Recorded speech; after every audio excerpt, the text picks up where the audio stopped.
Well, hello. My name is Jennifer Ramsay, and I'm a Scottish storyteller, and I live in Spain. So most of my work is in Spain.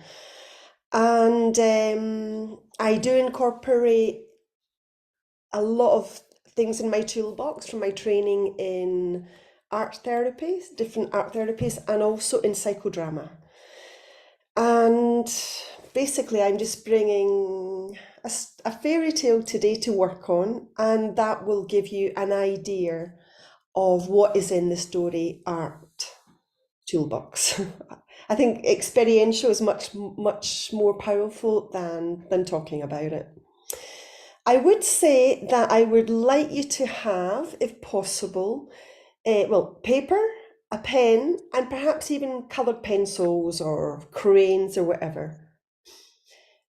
Because in my workshops, I'm never really quite sure where we'll go, but we do often do some kind of expressive writing and some kind of expressive drawing. So I'll just give you a minute or two just to get your material.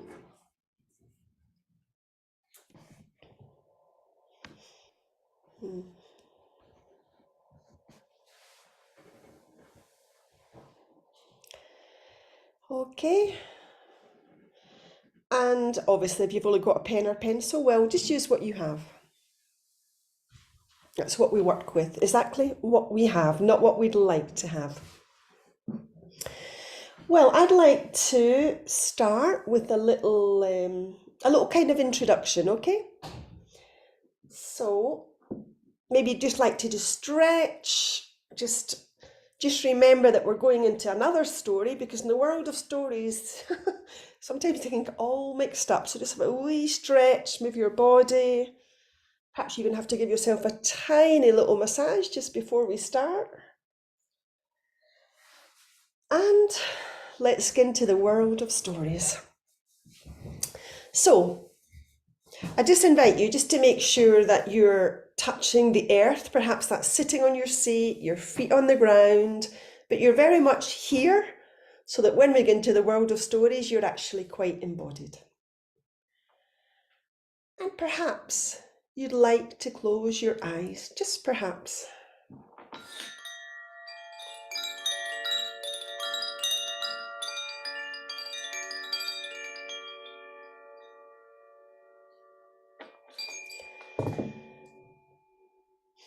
And just imagine that you are walking into the world of stories.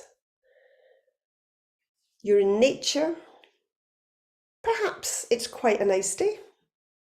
And you're just walking in nature. And you see a tree just in front. And that tree invites you just to hang up any problems, anything that could be stressing you out, just hang it up in the tree for the next hour and a half. And then we'll keep on walking. And as you can see, just up above is a kind of arch. And you're going to walk slowly towards the arch and stop just outside.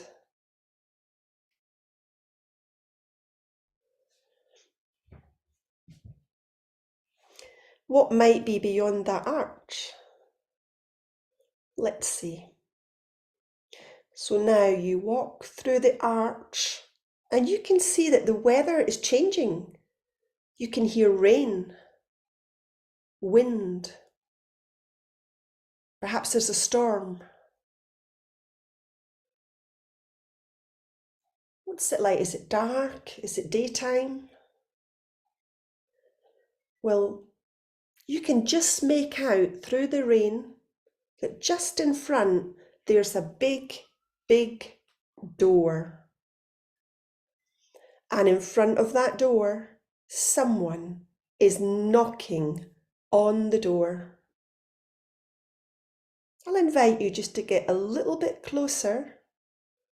And perhaps you can see that it's a woman, it's a female that's outside knocking on the door. Perhaps just get a little bit closer and look at her. Just look at the details of her clothes, her face, try to imagine what she might be doing there.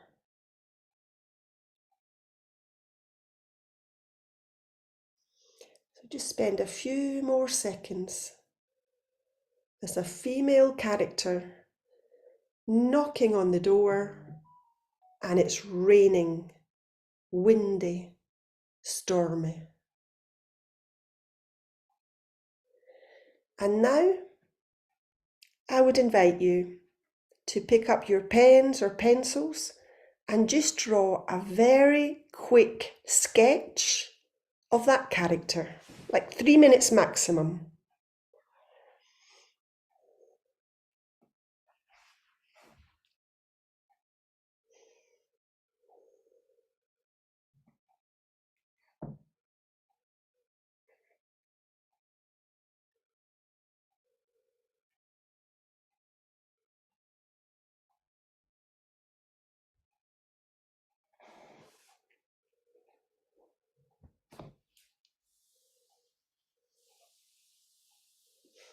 You don't have to show your drawing, so don't panic.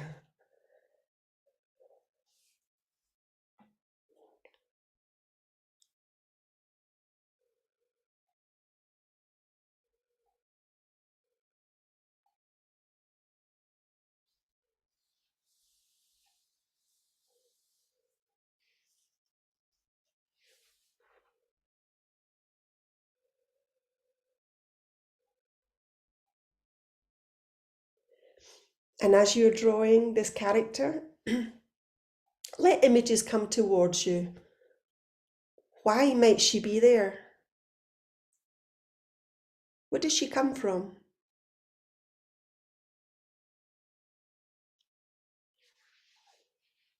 Does she have a name?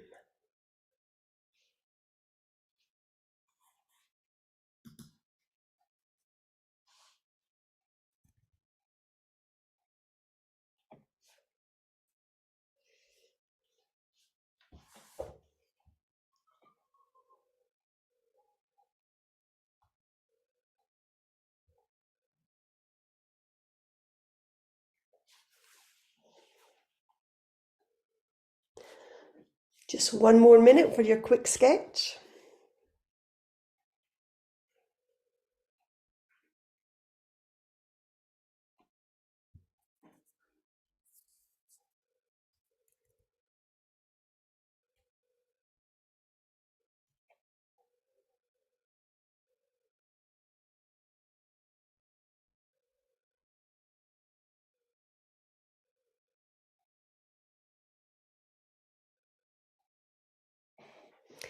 And you might actually want to put a title on that sketch.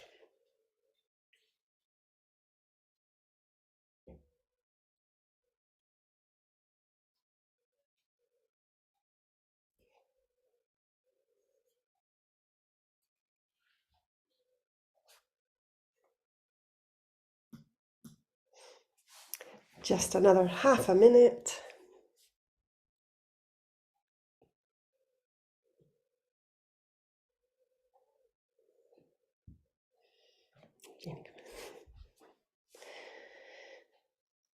Okay, and perhaps just a few more seconds just to finish off that sketch.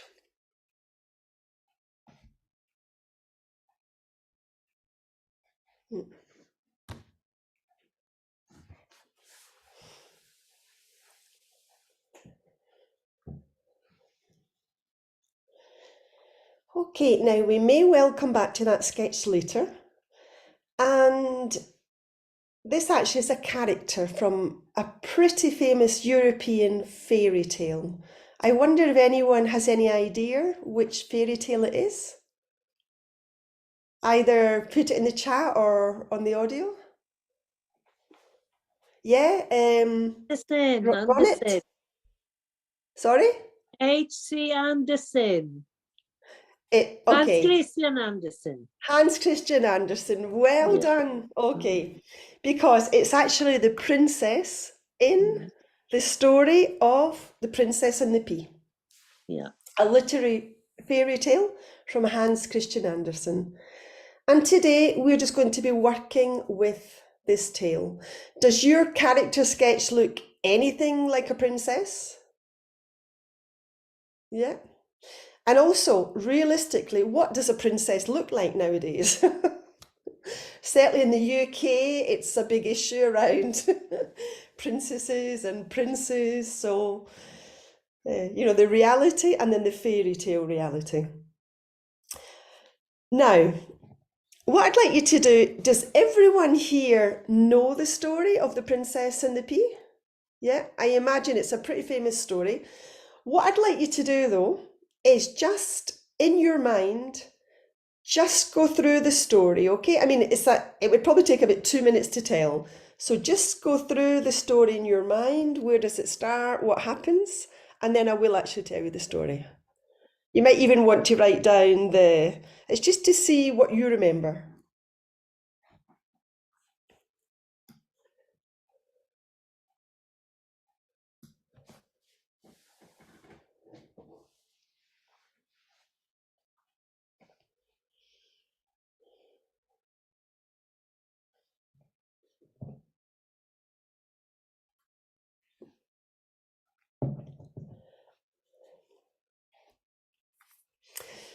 Okay, now I have the tale in front of me. Normally, I'm a storyteller, I tell stories, but I'm going to do half and half today because what I want you to, I'm going to read this story and just see if there's anything that you didn't remember or anything that you actually created without.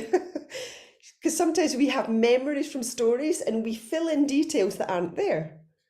Okay, so that's why I asked you to sort of like think through it. So I'll be half reading, half telling. It takes about 2 minutes. And basically you're listening out for something that catches your attention, okay? And make a note of those details, just anything that you didn't quite remember. So here we go.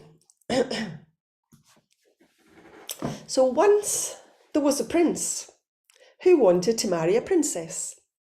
Only a real one would do. So he travelled all the world to find her, and everywhere things went wrong. There were princesses aplenty, but how was he to know whether they were real princesses? There was something not quite right about them all. So he came home again, and he was unhappy, because he really did want to have a real princess. Now, one evening there was a terrible storm, lightning and thunder and rain. It was really frightful. And in the midst of it all came a knocking at the town gate. And the old king went to open it.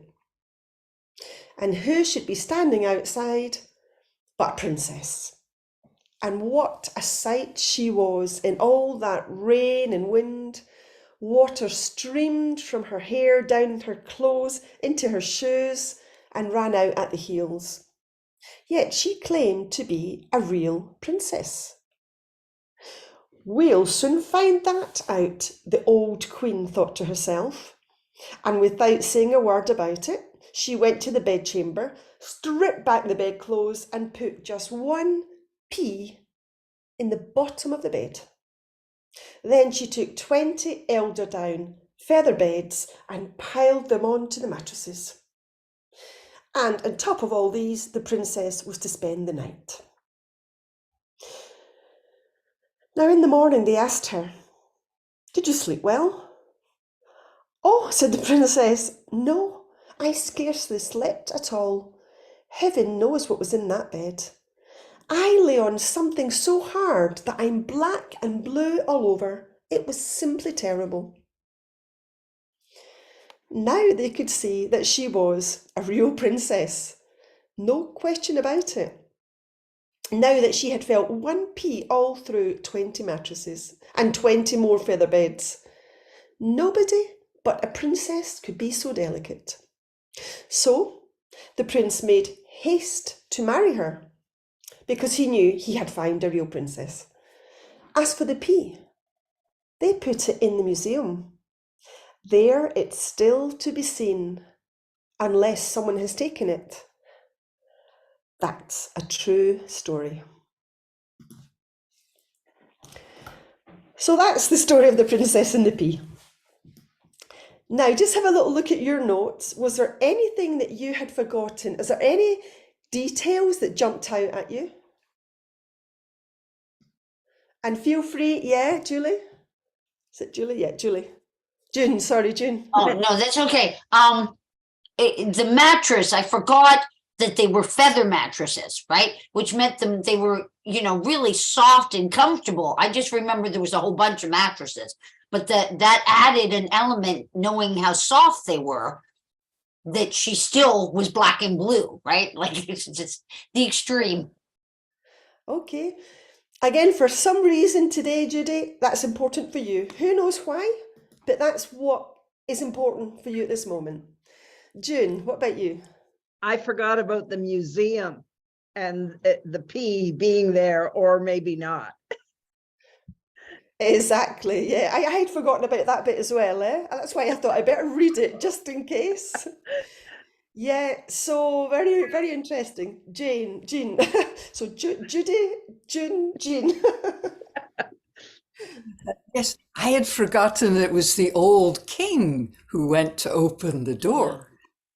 Yeah, That was interesting. exactly. Jean, did you remember it was an old king or did you remember it was a king? I didn't remember it was a king at all. Yeah. Yeah, I had forgotten about the king as well. I mean, you think, how can it be such a short story and forget there was a king in it, which is interesting. And then an old king. Anyway, who else? And yeah, Gustavo? I didn't remember the prince was with the Mary. I just saw this woman knocking on the door and asking for shelter. And they gave her the mattresses and then she slept and she was so uncomfortable in the morning, but she was a real princess. That's the thing. I also didn't remember the king and the store. Uh-huh. So you didn't remember there was actually a prince looking for a real princess? Yeah. Because when I went back to revisit the story, I was shocked that it started off with the prince. Because for me, that the main character normally is at the beginning. I thought, the prince is there? Okay, so very interesting, Gustavo. You forgot the prince, okay? Rachel Um, or Raquel? yeah, Rachel. The same thing. I remembered it being dramatized on television with the princess on the mattresses. So I didn't remember that the prince had gone searching around the world. My story started when she was already inside and they were, putting her on the mattresses to test her. Now that's interesting because you said putting her on the mattresses. Because sometimes I think, how on earth did she get up there? Because we know that the old queen, they don't talk about a servant or a maid. The old queen puts all these 20, could you imagine doing that? 20 mattresses. And then all of a sudden, this princess has to somehow get up there. So it's just the way you worded it. It's like putting her. Mm-hmm. So that's interesting as well. It's like you've added a detail in there, like they put her on it, whereas. But I didn't see it that way. Although although that's what I said to you. Yeah, okay. But very interesting, eh? Yeah. Thank you very much, Rachel. Anyone else? Yeah, Or maybe someone added something in, Ronnie and then Jeannie? yeah, I always think that it's the queen that make him search for a wife, and that it's that the queen opened the door. That's in my thoughts. But in my vision of this bed, there are 20 mattresses and 20 bolster. How do you say it in English? Like I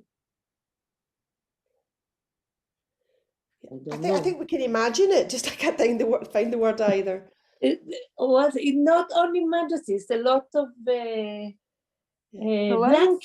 blankets, 20 blankets I had to as a child. I thought about it like this. Uh-huh. Mm.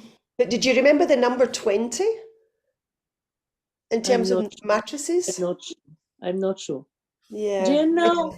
Do you know that this P is still in the museum of Hans Christian Andersen? Oh, Ah, fantastic. and his birthday is on the 2nd of April. He's Aries. He was Aries then. Got that Aries fire. Okay, thank you. So, Ronnie, are you from Denmark? I'm from Sweden, but I'm from Israel, and I was Hans Okay, Christian okay. always. Okay, thank you very But much. I'm from Sweden now. Mm. Okay. Janie, would you like to share something? Yeah, my recollection, a bit like Ronit's, was that it was the potential mother-in-law who was testing the princess and looking to find fault and reject her, which may have some echoes from my own life. So, That's very funny. Yeah. Because when you actually look at it in terms of real life, there's this, again, it's an old queen. They don't really mention the age of the prince. I don't know what age you thought the prince was, but just it's an old queen, it's an old king. Because often in fairy stories they talk about young queens and what about the middle-aged ones? What happens? Do they go to sleep for like 40 years or something and wake up and they're old? Okay, now, so anyone else? I think, I'll just check. Janie forgot she turned out bedraggled out of the rain. Yeah, can you imagine someone coming to your house totally covered, rain everywhere as well? Okay, now, there's a lot of things we can do with this story, but what I want to do the sort of main work, and then if there's more time, we'll go back to other elements, okay? Because today I really want to focus on one of the main characters that very often is overlooked, and it's a really, really important character, and that is the pea. What is the story of the pea? Now, what I'd like you to do is draw on like a piece of paper, just draw we're going to draw the story of the pea in 3 scenes, okay? So just like 3 boxes, or divide the paper up, whatever.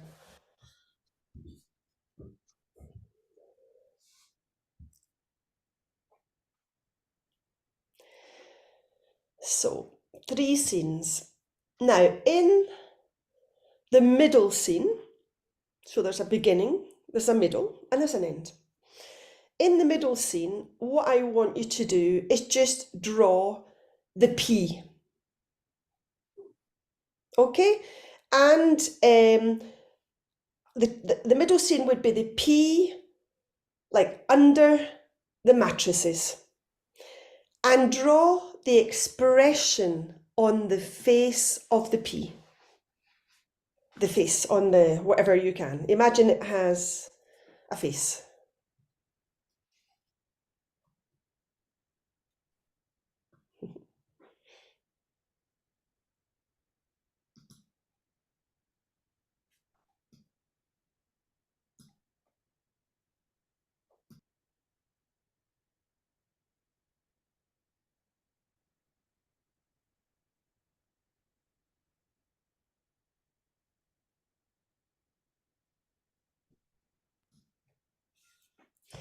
And perhaps you'd actually even like to put like a speech bubble.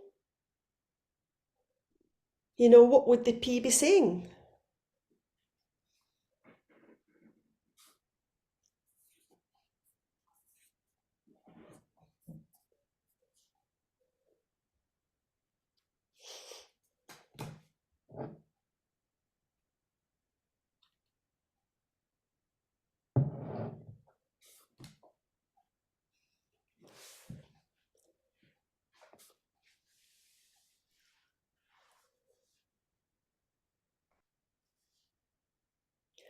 So I'll say another like half a minute for that.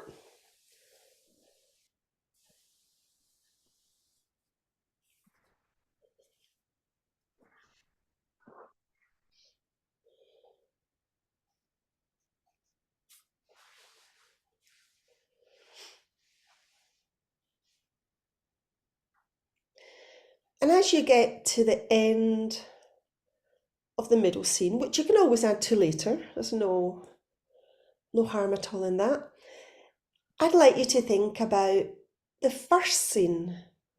Where does that P come from?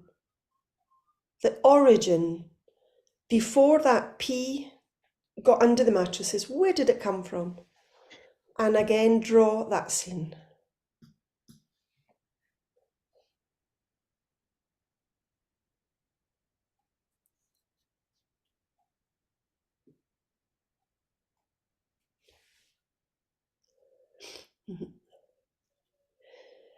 And yet again, give the P in the first scene a kind of expression, facial expression, and I would invite you also another speech bubble.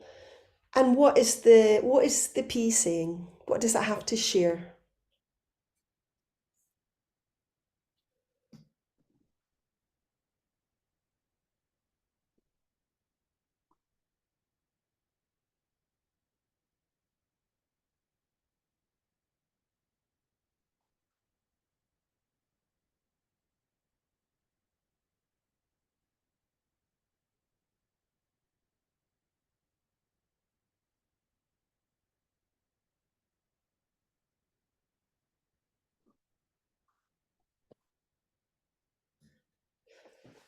Okay, so last couple of seconds. And then we're going to go to the end of the story. As we heard at the end of the story, the P's now in a museum, and that's a true story. Now, I'd like you to connect with the P in that museum, draw the scene, again, the face, expression, and give a voice to what the P is feeling at the end of the story.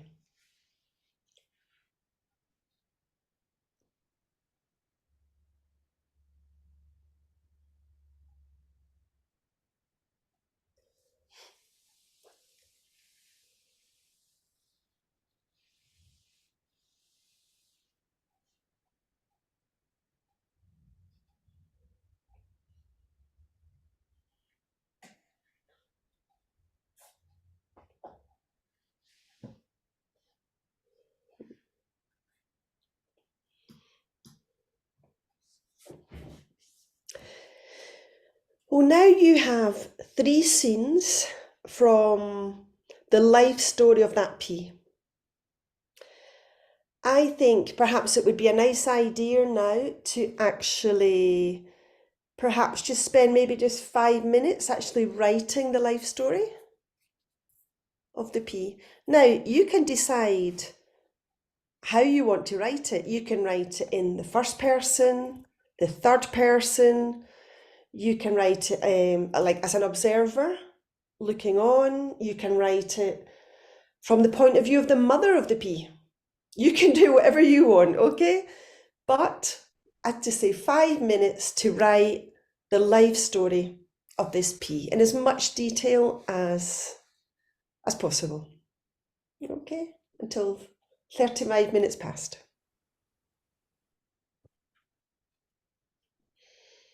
We can put another title also.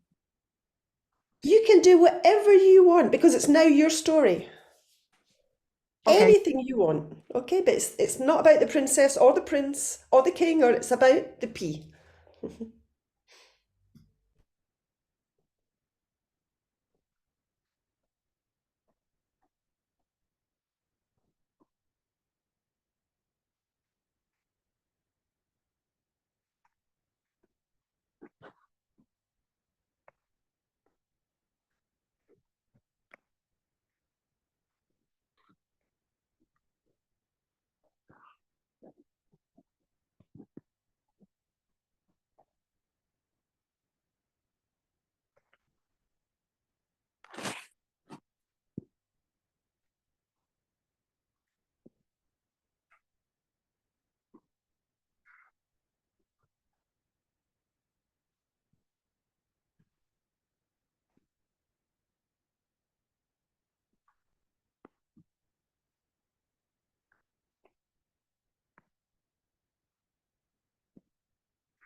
So we're more or less halfway through, another 2.5 minutes.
And as you're writing, also try and have a sense of any emotions or any body sensations you might be having, anything that's happening inside.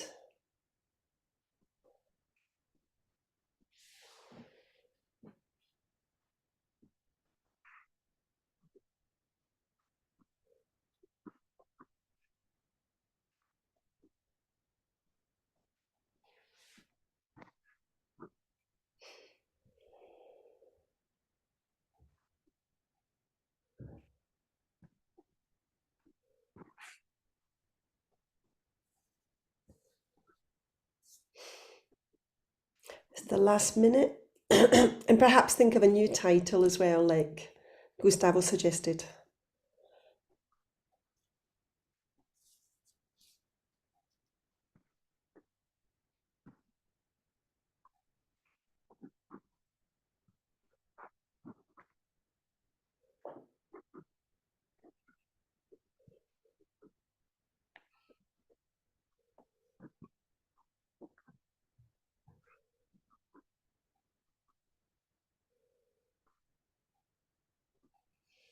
Mm. Last few seconds.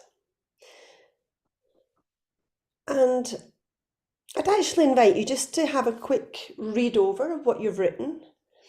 And if anything sort of calls out to you for any reason whatsoever, like I'm just thinking at one point, Judy said, about it's a soft mattress, just something that calls out to you, or you feel any kind of emotion, just perhaps underline it.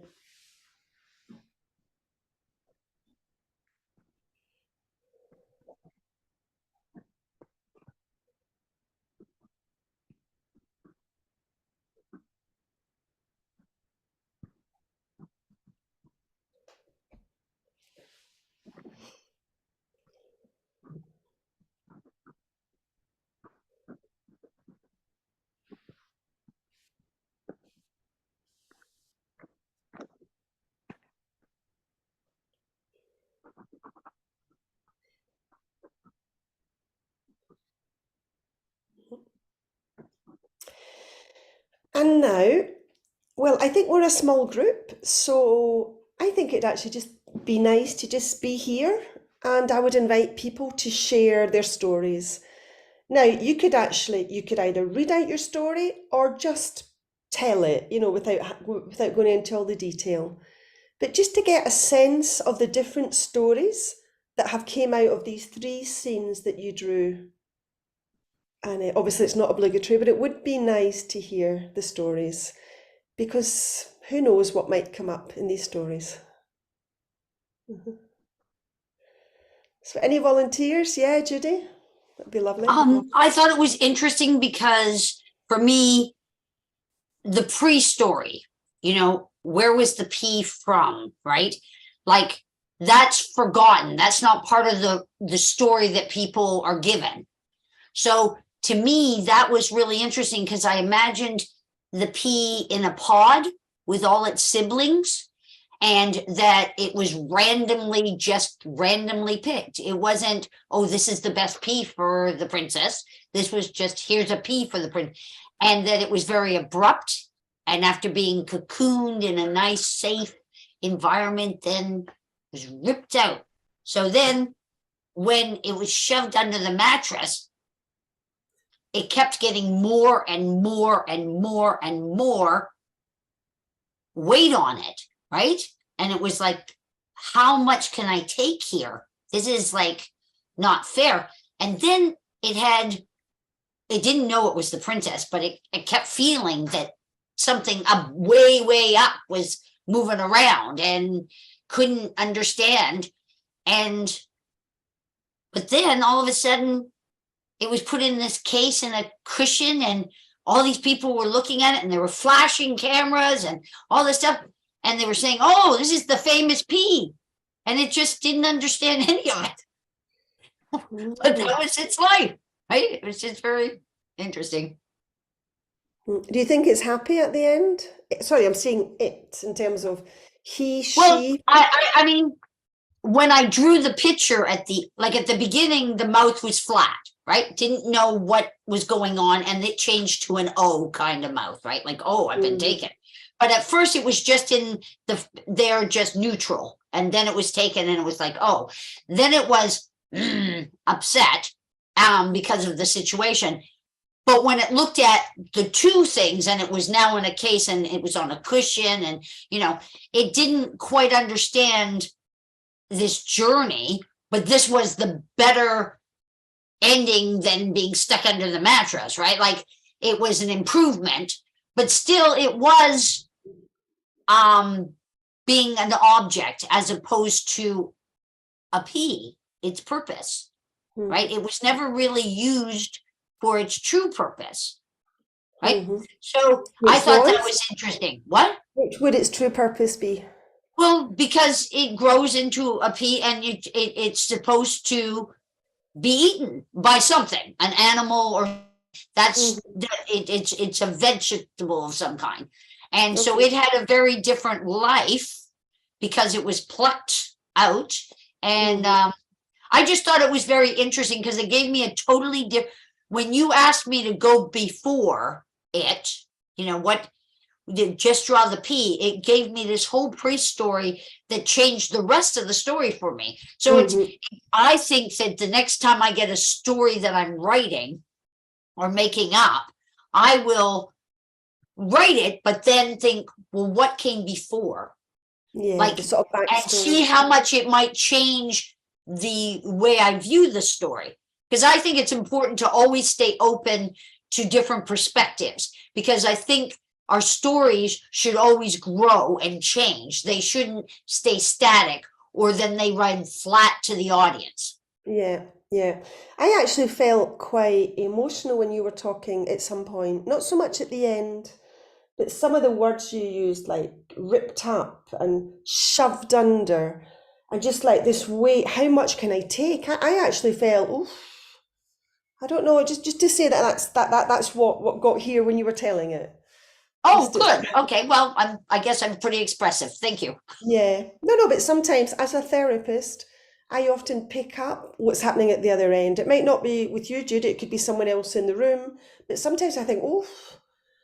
And in terms of like story art, if I was working in a therapeutic way with someone, perhaps then if I felt that, then I would go into that with the person and, have you ever felt that way in your life? But that's not the work today. I'm just saying, you can work with this story in lots of different levels, can't you? Anyway, right. Thanks very much, and there could be, there could be stuff to look at on a psychological level. But for me, it was the pre-story that just, it really, I appreciated that. Yeah, thank you. Thank you very much, Judy. So who else would like to volunteer? Let's see. I can see Jane waiting there. Thanks, Jane, for volunteering. Well, I am the pea. And you are the pea. I am. And oh, what freedom. That feeling of the wind on my surface. Oh, but now, ow, I'm plucked. And I'm placed under a mattress. But no, not a mattress. 1, 2, 3, 4, 5, 6, 7, 8, 9, 10 mattresses. Suffocation. Will I be mush? But no, I have survived. Now I'm on a velvet pillow inside a glass case. But I'm drying out slowly. I wish I were back on the vine. Thank you. Wow. What I had listening to Eugene was the sense of like up and down and up and down. Because will I be mush? No, I survived. Now I'm in a glass cage, vegetable, but I'm drying out. And I just felt up and down all the time. So I don't know what other people were feeling if you had that kind of sensation as well, but it's just, yeah. Yeah. Oh, thank you very much. Thank you. Thank you, Gustavo. Somebody made my story about me. I didn't make my own story. I had no light. And perhaps I was supposed to be eaten, but perhaps I was supposed to be put in the earth and be a plant again. I didn't have that opportunity. Just the opportunity came. So I had to be in that box with my mouth. I just made this like a pod, and after a pod, and after this, under the mattresses, she's very, and then she's in a museum. She didn't have a time, the P didn't have the time to decide what she was going to be. They just put her around and the story finished. That's it. Okay, I do again a very different, a lot of sort of confusion coming up there, isn't it? It's like, I mean, was it meant to be like this? Just, it's nice to hear the different ways of telling it and the different perspectives, isn't it? Yeah. Feel free if anyone's wanting to talk to any of the tellers who are telling the story, if there's anything in the chat or whatever, just, if it's bringing up things for you. But for me, Gustavo, it was much more like, what is happening? I was like, oh, thank you. June. Okay.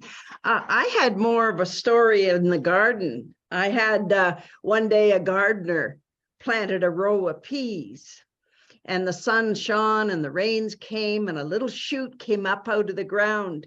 And as it looked around, it could see a castle. Why, it was in the king's garden. It was a vegetable in the king's garden. And it grew and grew and grew strong until one day the gardener came by and said, "You are perfect," and took him into the kitchen. They laid him out on a long wooden table, and there was a man with a white cap on his head, the kitchen cook. And he looked at the peas, choosing one, choosing another, and he picked up the little pea and said, "Today I'm going to make pea soup for the prince. It's his favorite, and you will be in it." Oh, the little pea felt so proud. But just before the chef could put him in the soup, the queen rushed into the kitchen and said, "Give me a perfect pea." And the chef handed over the little pea to the queen. She put him in her pocket. It was dark. The little pea was frightened. Where was he going now? And he went up, and she put him in a bedroom. It was another flat wooden surface, but it wasn't the kitchen. And then things started to pile on top of him. It got heavy and heavier and heavier. "Oh, why am I here?" said the pea. "I'm supposed to be in the soup." But in the morning, the queen came and got the pea, and she said, "You have discovered the perfect princess for us. Well done, pea." And she put him in a museum, and he sat there thinking that, well, he had made the prince happy. He had found the real princess, but he really wanted to be in pea soup.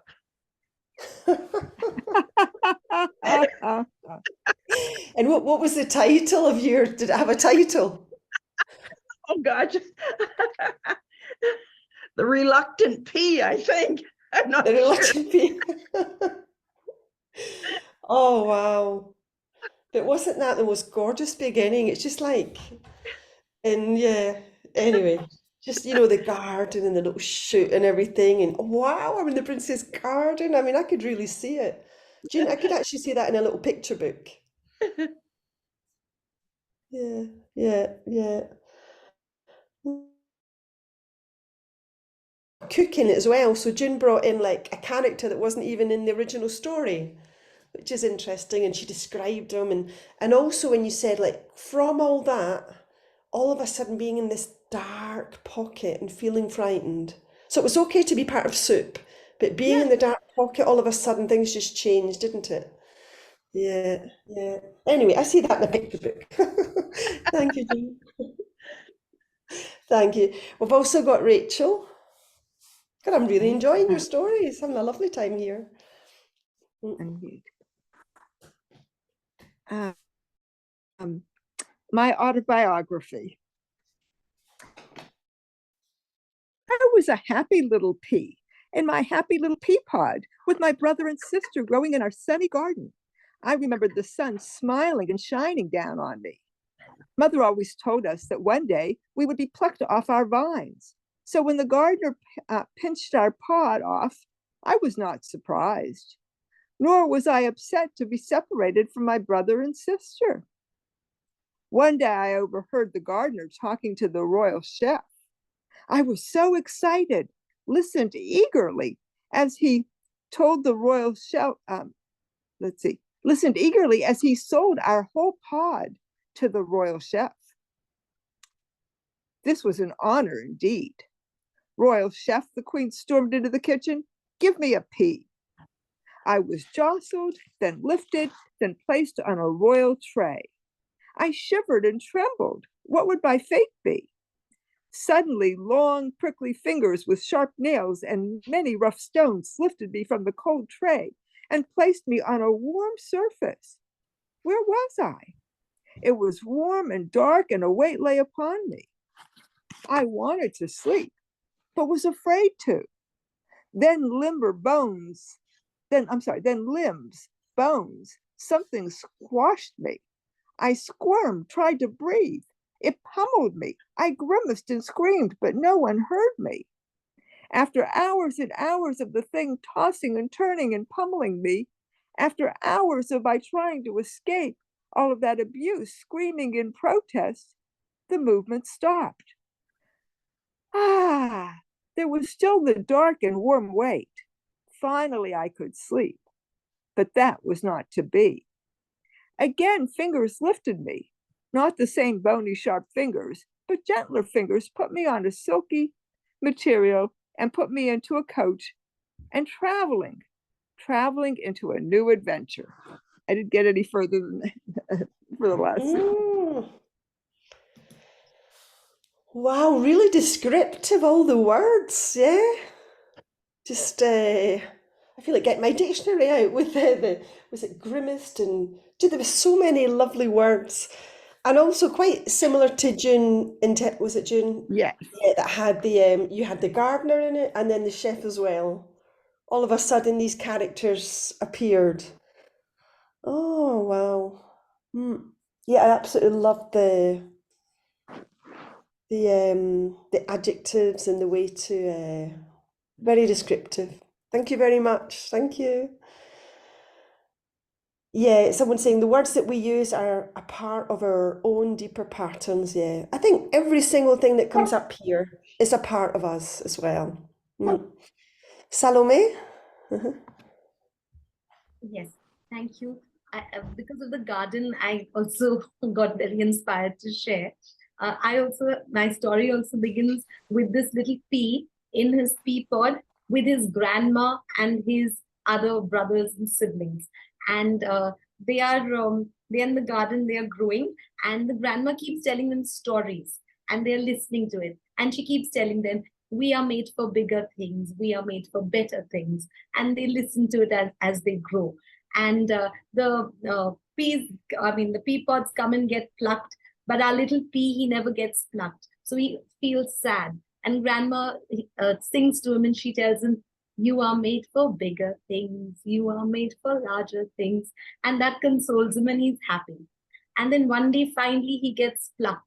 And he tells her, bye, grandma, I'm going. I'm made for bigger things. And he's so happy. And he goes and he's peeled, and then he's taken and placed under something. And he's super excited, waiting. Now I know what I'm made for. I'm going to be made for bigger things. And then this huge mattress comes and is put on him. And he says, is this the big thing that I'm made for? And then more and more things come. And he's like, are these the big heavy things? Grandma didn't tell me they weigh so much. Oh no. And she's like, I know I'm made for bigger things. Okay, grandma said it. And with all my might, I will hold it because I am made for bigger things. I am made for larger. And he's holding. And his arms are hurting. I've even drawn his arms hurting. But he's singing his song while he's holding it. And then finally, some gentle little thing touches him and takes him out. And he looks at her and she looks at him. And he feels very excited and very happy looking at this pretty looking girl. And then he's like, I am made for bigger things, looking at this girl. And then she takes him, and lots of things are happening around. And she takes him and she places him on her neck in a little pendant. And he's like so happy because now he can see everything. So he's singing his song as he's looking at everything. I am made for bigger things. I am made for larger things. And he and she have this beautiful relationship, and it's going on. And as time passes, he starts wondering, is this what I'm made for? Is this what I'm made for? And then one day he sees, while she's having her bowl of soup, he sees that big bowl and he says, maybe I'm made for a bigger thing. And with all his might, he takes the plunge and he sings, I am made for bigger things. And he jumps into the bowl.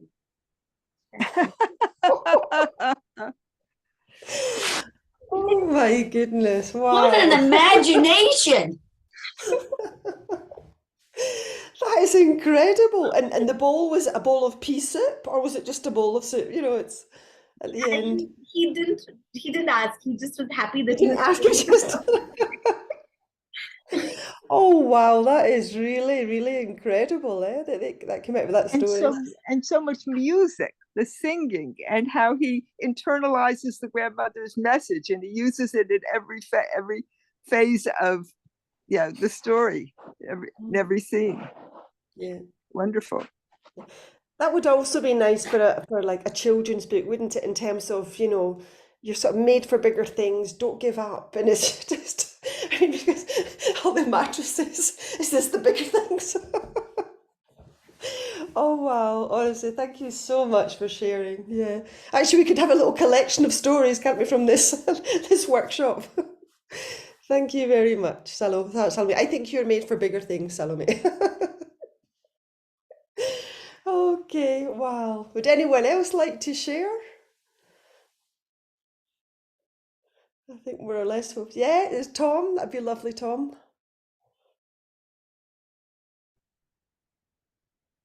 I have to start by saying, Salome, that was just marvelous. I'm still chuckling. Mine's fairly brief. It's called The Retired Pea's Career. You know, it was dark, cold and smelly down there where I was stuck with the worms and the bugs. But that one day, I don't know what day it was, but there was this one day when I felt some warmth and my skin felt soft and it broke. And this thing grew from me towards the warmth. And then the summer. The summer was fun with water and light and wind and air. But then, you know, one day, I don't know when it was, but someday, something grabbed me in rough fingers and washed me off and stuck me in something soft and dark, but it smelled bad. and there was no rain, no light, no wind, and I was pressed and bounced around. And then one day, another day, I don't know when it was, but one day, some soft hands grabbed me and set me in this glass box you see me in here right now. No smell, no rain, no air, no wind that I can feel. Only what I can see out those two small windows over there. There must have been something else for me somewhere. Hmm. How does that make you feel, Tom? Makes me feel like there's an itch that's been scratched. Yeah, yeah, yeah. I'm sure there is, because I'm telling you, when things came up, it does touch things. So Yeah, yeah, yeah. yeah. Mm, It's a discovery thing. You know, mm, all the stories. I really want to thank everybody who read their stories, because each one brings a different light to that story and illuminates mhm. each other. It's magical. So thank you. Yeah, yeah. Well, that honestly, it's been really lovely hearing all those different stories. And, it's important as well just to feel what's happening when you're telling your story, when you're writing. Because, I mean, we could have worked with one of these great big deep stories, like the sort of really famous longer stories, Brothers Grimm and things. I just choose this tiny little one because even with a 2-minute story, there's things happening there. If we just sort of like stop and center on the characters and let them, I remember once I did this workshop with a woman, and I don't know how old she was, but she really was pretty old. And for her, her pee came from a can of beans that had been on a shelf, forgotten for years and years. And then someone came and opened the can of beans, took the pea out and put it under the mattresses. And she said, now the pea fell as if he was given a second opportunity. So it's just things like that. Perhaps that woman, I don't know how long she had still to live, but she felt that she could still be useful. So that sort of came out through the way she told her story. They do say things about us, or perhaps just the moment that we're living.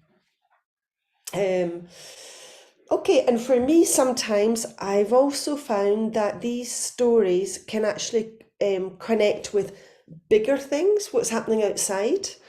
And that could be to do with what's happening to the climate, for example.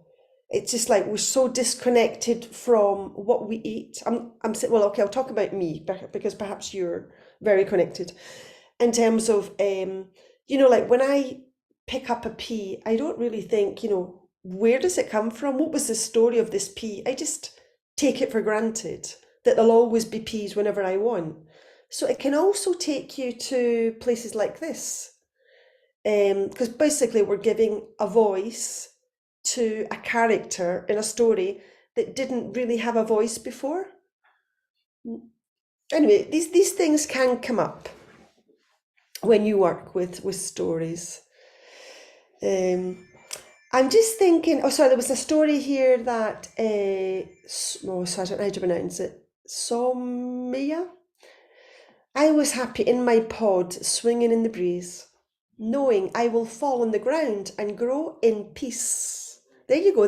All of a sudden, there's a word that hasn't come up so far. In peace. Yet one day I was picked and taken away to the king's castle to be made into soup.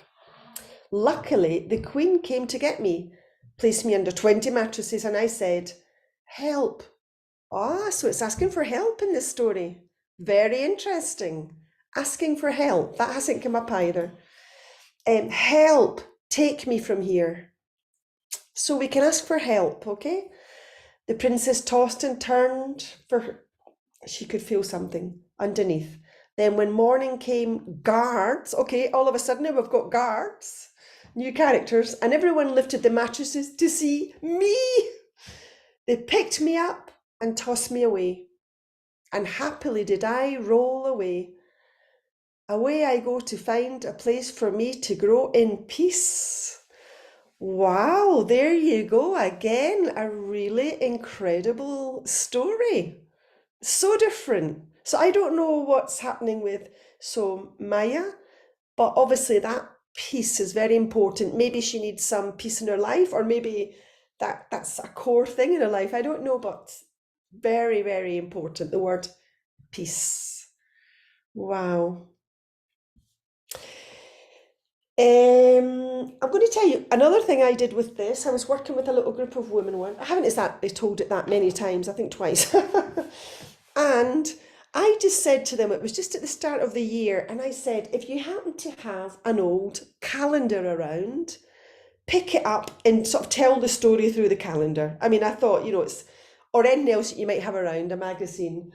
And although I sort of quickly did it, because normally when I'm working, I can't really do it, but I had a few minutes and I did find an old calendar. And I'm going to show you, I didn't finish, but I'm just going to show you this because it's just a creative thing you can do. So I had, and also as I picked it up, the images started also changing the story. And it was basically just, the pea pod in this beautiful garden with birds, listening to the bird songs. And then, let me think, and then it was picked up, I haven't finished it, and put in a bedroom with wallpaper like this. Just using your creative imagination. Anyway, and there has to be another page in the middle, because finally, I know what happens then. And well, time went by. So that was the part of the calendar. And eventually, a maid came one day to change the bed, and the pea went flying out the window and landed in the grass. And, it was totally forgotten about. But by that time, the princess was really pretty tired. She didn't want to marry the prince. She didn't want to be with that mother-in-law or the old king So she got up and she got her motorbike, because actually she was a really modern princess. And she just stopped off there because of the rain. She had to stop and get some shelter for the night. So she saw the pea and picked it up and realised it was that pea. And she put it in this is actually where I live, the town council building. But all of a sudden it's the royal palace with the velvet chair. But it's just to say how you can take a story and use anything, and all of a sudden it develops into something else. It's quite interesting, don't you think? Why don't we spend a few moments as well with the backstory of the princess? Because all of a sudden I had a motorbike in the calendar, and all of a sudden it was a princess who was a modern one and went around in a motorbike. So just for a few moments, just spend, whether you want to write, meditate, or draw a picture, what is the backstory of the princess? Where did she come from before the story started? Just like 3 minutes.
Just another minute.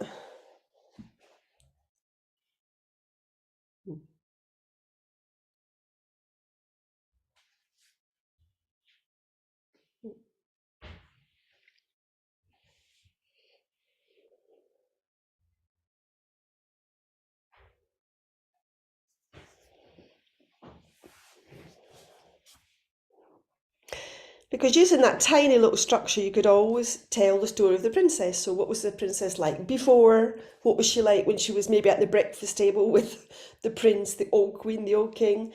And you know, how does it continue? How was she at the very end? So again, it would be nice to know just, you know, where did that princess come from? I mean, perhaps she ran away from another story. Perhaps she, I mean, who knows where she came from? But it would be nice just to get some collective ideas that could inspire us in our storytelling work. So anyone like to volunteer? Again, you don't have to read it out. You can maybe just tell us whatever's most comfortable.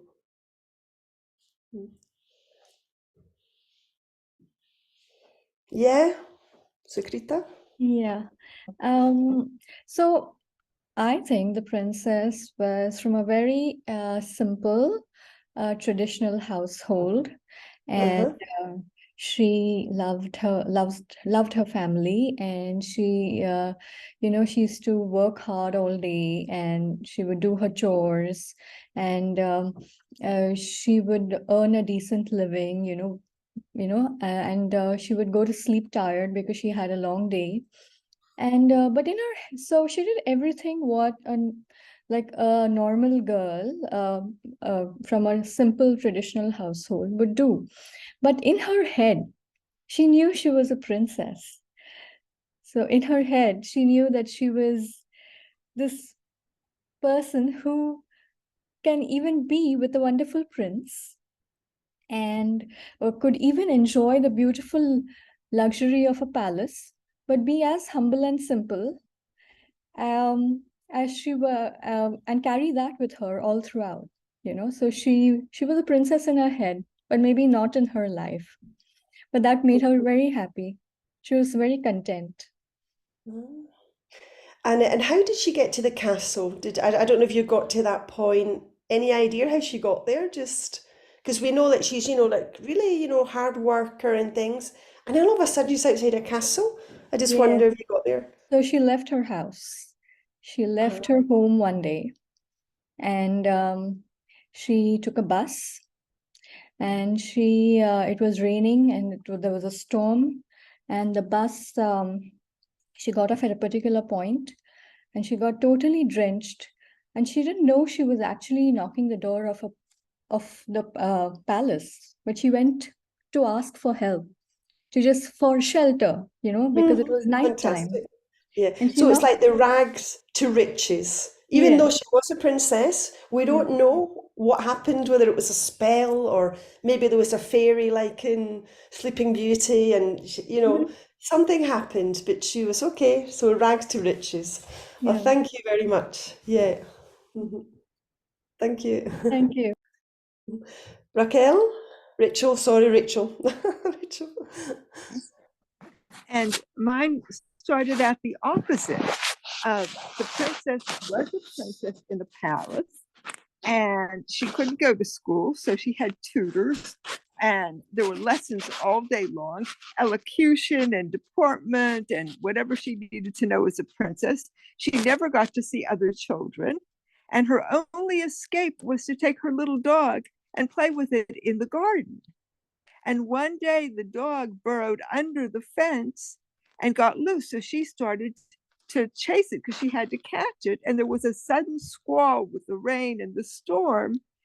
And she was so worried that the dog got wet and was shivering. She caught it, that she stopped at the nearest hut, not hut, nearest building. And she asked for help to dry off the dog and to warm the dog off, and to warm the dog up and to get the rain off.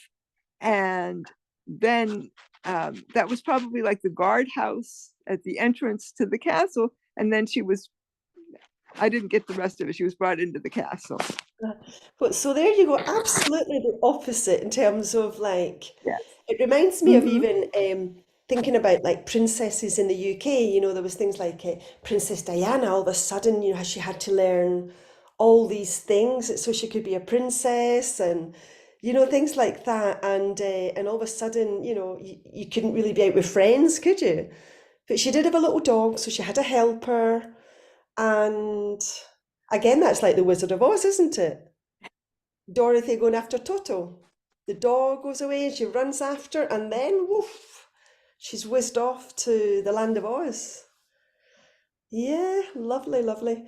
Again, if because because I'm a storyteller and a therapist, so when I'm working with storytellers, obviously we're much more in the world of stories. And if I'm working with a client, more in sort of private practice, then perhaps again it would be, was there a time in your life perhaps when you felt you didn't have many friends, or what are your dreams, like whatever comes up that anyone brings up, then we would focus on that and then go into it. But like never me bringing up things, just focusing exactly on the things that come up and just getting deeper and deeper into the story. So lovely, eh? So I'm enjoying this so much. I think perhaps, I don't know, is there one more? There's a Salome. Yeah. Mhm. I'm sorry, but I couldn't resist not sharing it. So, in my story, the princess, she, has to abide by the royal rules and everything, and it's gotten very boring. So she's like, "That's it," and she runs away. And she runs away to see the world, and she's having a blast and enjoying herself, seeing new things, learning stuff. And then one day she gets mugged, and when she gets mugged, it's like a problem because now she has no money, and then the cops find her and then they take her, and her identity is revealed. And then they say, oh, she's a princess, we can't deal with it, we'll have to take her to the royal kingdom. And they bring her to the kingdom of the place where she is, and that's the queen. And she says, oh, she's a princess, and I'm going to check if she's a princess. And she puts her to a test and all, and the pea is put under her mattress. But obviously she's far from a princess, so she's never going to discover this pea when she sleeps on it. So the secret is that the prince that night sneaks into her room, and he tells her that there is a pea under the mattress, and you have to show it to my mother the next day. And they get talking, and they find out, that how boring her life was in the palace. And he's like, yeah, even mine. And she says, so why are you still here? So he says, what should I do? So she says, run away with me, we'll have fun. I had fun, just carry a lot of money and a lot of jewels so we can, for our expenditure. And he says, okay. So that next morning, even the prince has run away, and both of them run away. So Oh my goodness. I'm just like, well, a whole drama. This could be a series on the telly. So my goodness, so she was mugged, there was cops, then the prince sneaked into her room. Luckily, the old queen didn't see him sneaking in, eh? What would she have thought? And oh wow, and then they ran away together. I hope they lived happily ever after. But that's another story, eh? Wow, amazing. And again, can you see all the differences? And that's what happens when we tell a story. We absolutely never know what's happening at the other end. Eh? That's why we started off when I said, I'll tell you the story, but first, see what you remember and what you don't remember. And I think from this today, you'll certainly remember things about the pea. Oh, thank you, Jane. Well, let's think. Tom said, I think of her as a water maiden who came to land, which explains her sensitivity to the pea. She was used to sleeping on the water. Wow, Tom. A water maiden, there you go. That is that's definitely another story. I mean, is that the Little Mermaid or the Selkie? I don't know, but there's a water maiden has come, so it's between like two worlds, isn't it? The watery world and what happens when those two worlds come together. Very, very interesting. Okay.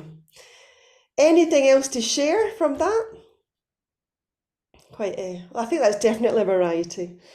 You know what it sort of reminded me of at the beginning as well, when some people were talking about the pea, because I have the training in psychodrama, and I remember once upon a time we were doing Beauty and the Beast, and I was chosen to go out and be the rose in the garden. And I remember in the palace, and it was just so gorgeous. And there I was, like a beautiful red rose, and wow. And all of a sudden, this person came and just grabbed me out the ground, just yanked me. It was so painful. It really was very painful. And it just reminds me of that, just, that feeling of just like the pod there, sometimes with siblings and dreaming of his or her mission in life, and all of a sudden just been taken away, apart from one, which, I'm made for bigger things. So, okay, now we don't have that much time left. So what should we look at just for the last few moments? I wonder, would anyone like to, just let's see if anyone's would be interested in doing that. Someone could just be the P, represent the P, and someone could represent the princess, and we could actually just have a little dialogue between them and see what happens. Just to give you some more ideas of how I work with stories and how you can use them and see where it takes you. And anyone, if nothing, there's lots of other things we can do, so don't feel forced. Would anyone like to be the P? Yeah, Judy? Sure, Fantastic. I'll be the P. Let's see if there's a princess there, or it could be, or perhaps it's not, perhaps it's the old king, the old queen, or some of these characters that have appeared, like the chef or the... Anyone like to be another character in the story? Let's see. Maybe not. Maybe not. You could be another P if you want and join me.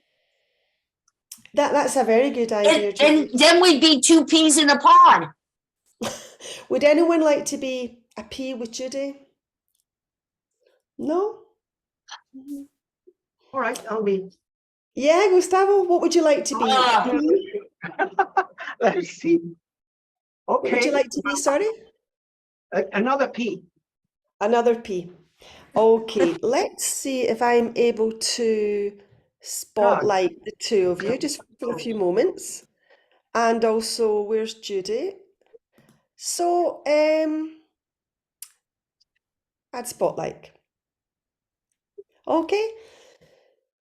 So again, just in a very spontaneous way, just like yourself, connect with your character, breathe into that character, and just let the dialogue happen. Maybe Judy, you start, maybe? Isn't it so nice? It's so cozy in here and the warmth of the sun. Yesterday, the breeze was so blowing. We were shaking. I was like so sure I was going to fall out. But now it's just so nice. Yes, yes, it is nice. Really, we are close together now, but the sun is just like rising now. And it seems to me that our little pod, our little mother pod is going to open. So I don't know what is going to happen. Maybe we are going to be together anymore. We are not going to be together anymore. Because we are sisters. We have two more, but we two are very close. We're close. We're close to each other. Close. Yes. Very close. What's going to happen? And Mother told us that one day we're just going to be taken. Remember? Yes. But she also told us we could be planted and be another pea pod in the future. That's right. She lost her sister, but her brother is still next door, right? Yes, that's true. Well, let us see what happens now. Look, somebody is opening us. Right? It's like it's a big room. It's a big room. And this man is with a knife. What is going to do? He has a knife. Hey, stay close to me. Stay close to me. Safety Yes. in numbers. Yes. Well, No. What? bye. Bye. I'm falling. I'm falling in a big with hot water. Oh, just Hi. Oh, oh wow. Beautiful. Oh no, I think I need to bring back that. You're made for bigger things. You're made for bigger things. Oh, thank you so much. Thank you. I'll just that was lovely. thank you, It really Judy. was. Yeah, thank you, Um, Gustav. well done. That was so. Just let's see if I can remove the spotlight. Oh, that was lovely, wasn't it? Yeah. I really felt that when you were telling, I was like, you're going to fall. I could feel my body. Just like, You're made for bigger things. Let's just remember it. Yes, that will be the song that we keep in our hearts today. We're made for bigger things, and we'll Yeah. find the joy in that. I think Mm. that was the gift for me. I mean, there's a lot of wonderful insights here, but that was the gift that you can. What I thought was so amazing is, and it's so true about human beings, that you had the one story, but so many different ways of seeing the one story. And I think that the gift that humanity can give each other is to remember that we can be along the same path, but our interpretation of is different, but that's a gift, right? And like, we give each other these gifts, and we should see them as gifts, right? It enriches our lives. But I am made for bigger things now. Yeah, yeah. Now, that was really lovely just finding the peas in the pod, having a little conversation. Because, I mean, there's so much we could have done. It could have been the Queen talking to the princess, it could have been anything.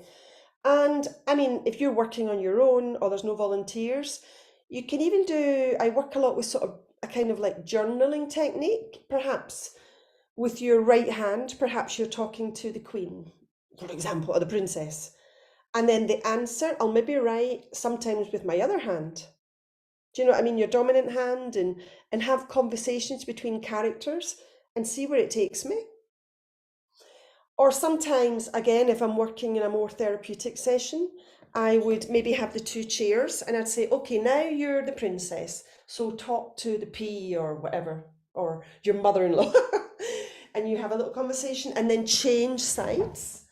And then just see what develops out of this dialogue, like totally spontaneous, and it could take you anywhere. I mean, who would have thought we'd have had two peas in a pod and one fell out? And so it's just working in a creative way, out of the box, without thinking, just absolutely, whether it's through drawing, writing, or gestures, or just anything, just let's get into the character and see what it has to reveal to us.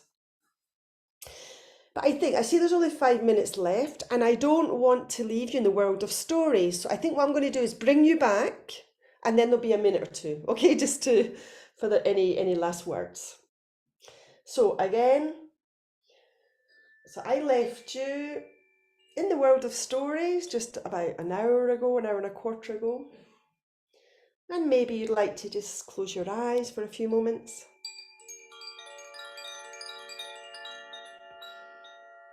Just remembering all these wonderful characters we've met today.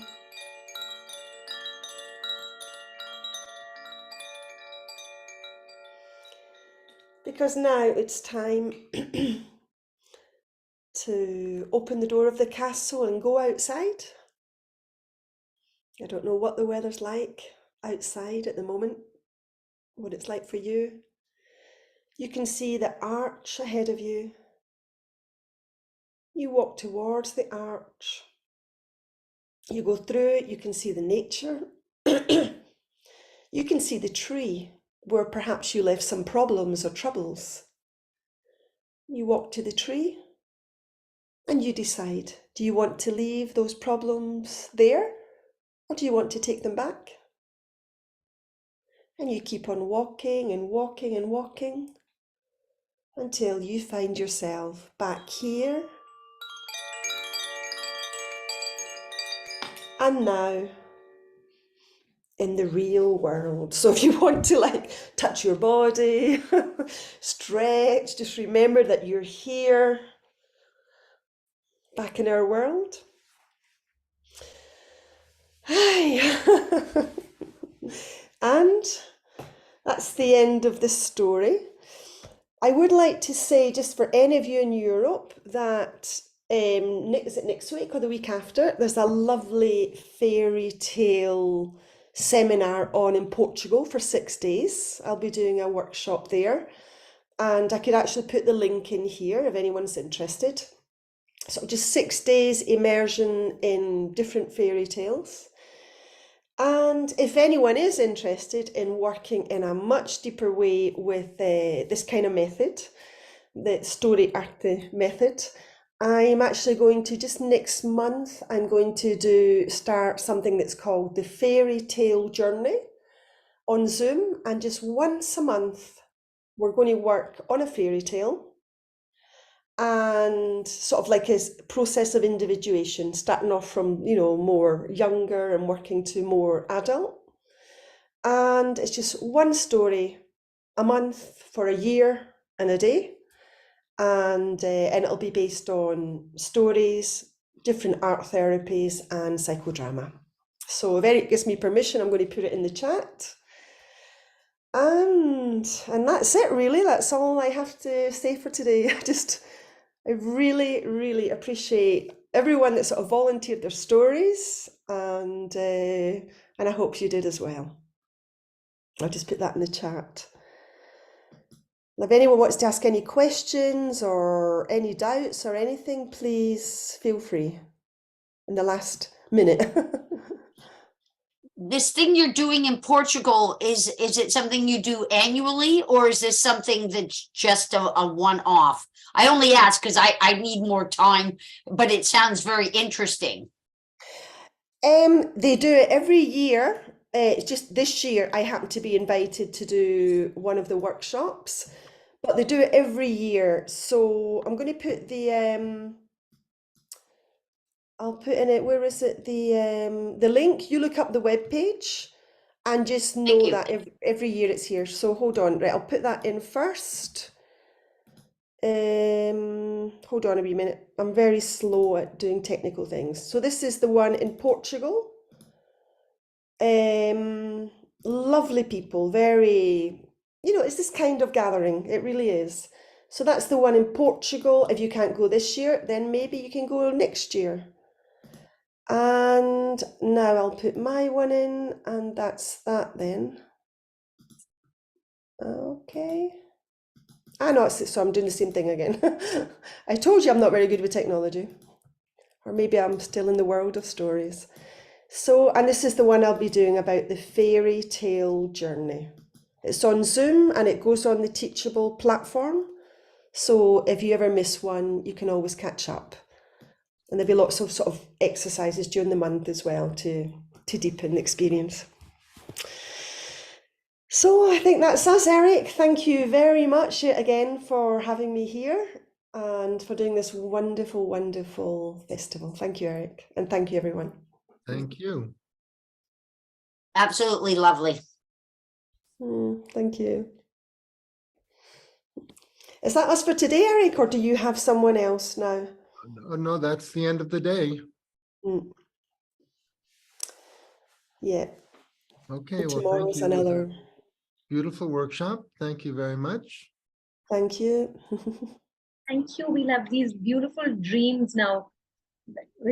I've got so much visually, you've given us a lot, I'll have beautiful dreams for sure.